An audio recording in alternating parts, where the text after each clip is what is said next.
And he cared about this so much that he was able to sacrifice one of his most cherished principles to it. His most cherished principle as President and as Secretary of State was to defend the French Revolution from the British Empire at almost any cost. In fact, most of his great political mistakes were made from underestimating how badly the Jacobins had debauched the French Revolution. He wouldn't, in a way, agree to hear bad news from Paris in their years, and was a fierce partisan of the French against the British in all matters, until an event which we don't pay enough homage to occurred. I don't think Americans are aware of the debt that they owe to the slave rebellion that took place in Santo Domingo, what we now call Haiti, in the 1790s, led by the first real slave general in history since Spartacus, Toussaint Louverture, inspired by the ideas of the French Revolution, but directed against French colonial rule. And the effort required to put down this slave rebellion, which is brilliantly described by C.L.R. James in his wonderful history called Black Jacobins, cost the French almost a whole army and a whole fleet, not just because of the extraordinary resistance of the slaves, but also because of the terrible climate and climatic and health conditions on the island, and forced them into a position where they had to consider selling what they had in North America to some party or other. And Jefferson, through his envoys, made it very clear to Mr. Talleyrand and others in Paris, if you do not sell this territory to the United States, we're willing to make a military alliance with Great Britain against you. In other words, he would sacrifice his most cherished allegiance in order to increase the power, the strength, and the extent of the United States. And by this brilliant maneuver, backed up with a believable threat, he induced Napoleon and Talleyrand to sell not just the port of New Orleans, and thus finally to grant America access to its heartland of the Mississippi, but everything that France had in North America, which had the effect, as Henry Adams puts it, of doubling the size of the United States in one day for 5 cents an acre. A fairly extraordinary achievement. And you all probably know the influence of the date, the 4th of July, in Jefferson's life. First, it's the Declaration of Independence. Second, it's the day on which both he and John Adams die in different parts of the country. But it's also, I found in my research, is a very significant day in another sense. On the 4th of July, the very 4th of July, when the Louisiana Purchase was announced in the official Gazette in Washington, Jefferson issued the orders to Lewis and Clark to leave town, go to Pittsburgh, and move out to the west. This had been very long prepared and was, in my opinion, properly classifiable as an Enlightenment expedition. Lewis and Clark had been sent to Philadelphia by Jefferson. They were there to be taught how to navigate by the stars, how to administer injections against smallpox to Indians, very important, as Jefferson had to everyone on his estate, incidentally, in Monticello, including all the slaves. How to master some elementary Indian languages. Jefferson had drawn up a taxonomy of the existing Indian tongues. In print, we've lost it. It was all swept away in a flood. We'll never get it back again. It's a terrible thing to know, but Jefferson came as near as could be to codifying and understanding and writing down Indian languages. They were taught that. They were taught how to conduct very simple medical operations. Benjamin Rush, a great physician, trained them in medicine too. They were to set off to collect samples of fossils and bones and plants and trees and animals for the greater enlightenment of the East Coast and the greater expansion of the United States. The word for doing this when Napoleon went to Egypt and the British went to India was Orientalism. And I would say Jefferson deserves to be credited with Occidentalism.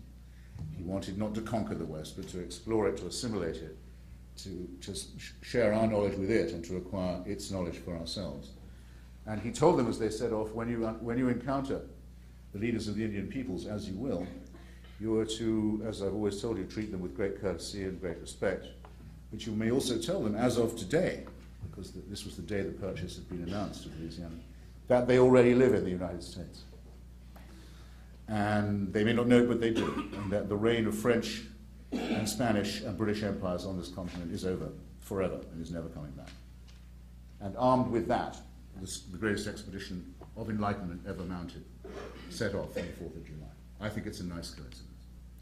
I don't believe there's a special providence for the United States, but sometimes I'm tempted to think about it. So that's quite an achievement for a president. In other words, by the end of his presidency, the country He's not president of the same state or the same country. He's president of a vastly larger empire and a very rapidly expanding dominion. And it's evident by then because he's talked to people who are thinking about Alaska and the Northwest Passage and California. It's evident by the time he's over that, yes, we will find the West Coast, and we will have a continental-sized republic, and it will only be a matter of time before Quebec and Ontario see reason and want to join in. And if they don't, they'll be cursed. Well, this is very important in my third subject heading, which is that of war and revolution. I've more or less dealt with the revolutionary side of it. I mean that Jefferson's concept of war was a revolutionary one. He was the first president ever to send American forces overseas, and he'd been planning to do it for a very long time, because the state of affairs was as follows. It's been calculated by the most recent historians that between the years roughly, say, 1750 to 1815, perhaps 1.5 million Americans and Europeans were kidnapped and sold into slavery by what we then called the Barbary powers of North Africa. That's to say, the North African states of the Ottoman Empire, which would be now Morocco, Algeria, Libya, and Tunisia, known as the Barbary states, partly because of the large Berber population in that part of North Africa. Partly because Barbary is a good propaganda word, it sounds like barbarian. And the method by which this slavery was imposed was that of piracy.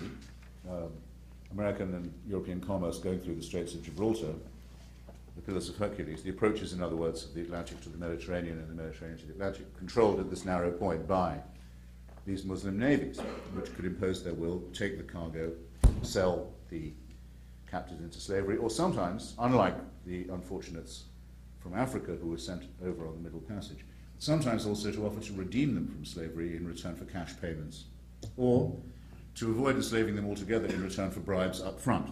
Most European powers would pay this tribute, and did. And after the protection of the British flag was withdrawn from American shipping, there's good evidence that the British rather encouraged, when they paid over their bribes, the Barbary states to particularly attack American shipping, make a special target of it.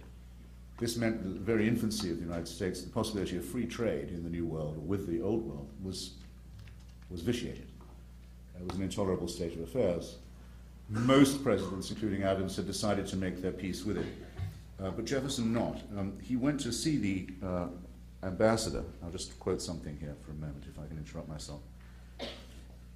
As early as 1786, when he was stationed in Paris, he went to see the Barbary ambassador in London, in Grosvenor Square, and demanded to know of him by what right he made war on American vessels and enslaved American citizens. After all, the United States had not taken part in the Crusades. The United States had not taken part in the Reconquista, the driving of Islam out of Spain and Andalusia. The United States had no quarrel with the Muslim world, as many of the European countries had. This was the reply the ambassador gave, and I'm quoting from the report Jefferson sent to Congress and to John Jay in March 1786. The ambassador answered us, that's him and Adams, the ambassador answered us that their right to this enslavement was founded on the laws of the Prophet, that it was written in their Quran, that all nations who should not have answered their authority were sinners, that it was their right and their duty to make war upon them wherever they could be found, and to make slaves of all they could take as prisoners. I don't think that anything could have struck Jefferson as more hateful than the combination of hereditary monarchs dominating as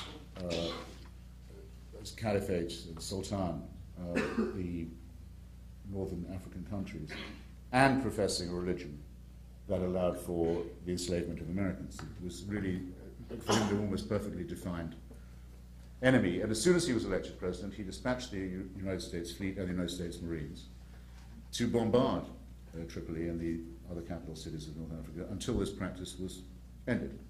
And it was actually an extremely successful expedition. Within a very short time, not only had the forts and vessels of the Barbary pirate states been reduced, especially in a very famous encounter that some of you would have read about with Stephen Decatur's a great battle in the harbour.